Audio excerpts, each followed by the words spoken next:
Joining us now in studio is Middle East analyst Micah Halpern. And Micah, clearly sophistication to put these tunnels together, clearly a threat to Israel if Hezbollah had used them. Oh, there's no question about it. There's a long history of tunnel warfare. The Greeks used it, the Romans used it, the Jews used it against the Romans in Bar Kokhba. It was used in China. It was used in World War II. The Jews used it to escape the ghettos. In Paris it was used.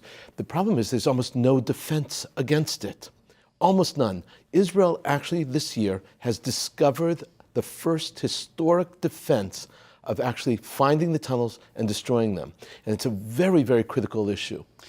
It's so critical, but there's also an argument that Prime Minister Netanyahu is ratcheting up and drawing a lot of attention now, and the question is why, since they weren't used. Is this a precursor, in your estimation, by Israel launching an operation into southern Lebanon to literally go after Hezbollah on the ground? There's a strategy to everything. And when Netanyahu is involved, there's even a bigger strategy because it includes PR. And so one of the big questions is, obviously it's an act of war. There's no question about that. They're not peace tunnels, that's for sure. These tunnels can be used for a lot of different reasons. The whole reason why they're being discovered now, or made public now, which is actually interesting, why make them public, is because they're a tool.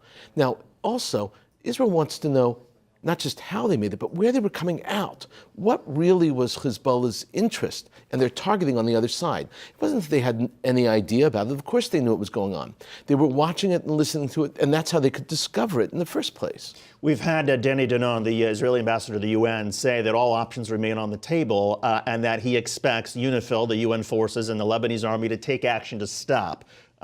Given that it's probably unlikely they'll be able to do anything to stop, does that then give Israel perhaps a precondition to be able to say, okay, when we discover more of these, then that's our excuse to go in?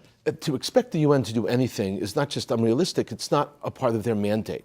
The UN here is, UNIFIL stands for United Nations Interim Forces in Lebanon, and their ultimate objective is to watch. They're peacekeeping watchers. They're not actually even allowed to shoot unless their lives are in danger. So they can't protect the lives of Israelis or innocent Lebanese. So they expect them to do something is wrong.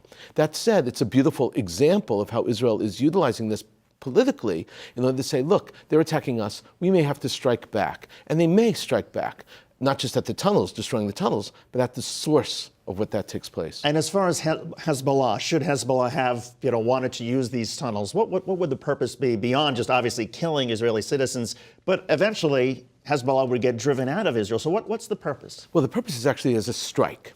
And so it's another weapon. It's a weapon the way a rocket could be used, and they have well over 100,000 rockets at this point. Some estimate 300,000 rockets, not all long-distance ones. But it's a type of weapon that people can go in and out and strike Israelis where they wanted. And that's why the four destinations, finding out where they were, was so important. Not just shutting them down, but what were they really planning? That's important. Hezbollah is a very experienced team right now.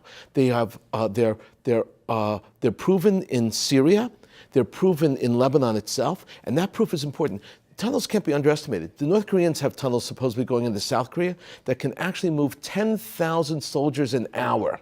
Okay, so these can be expanded in tremendous ways. Micah Halpern, Middle East analyst. Micah, thanks for coming in. We appreciate it. Good Always to see a pleasure.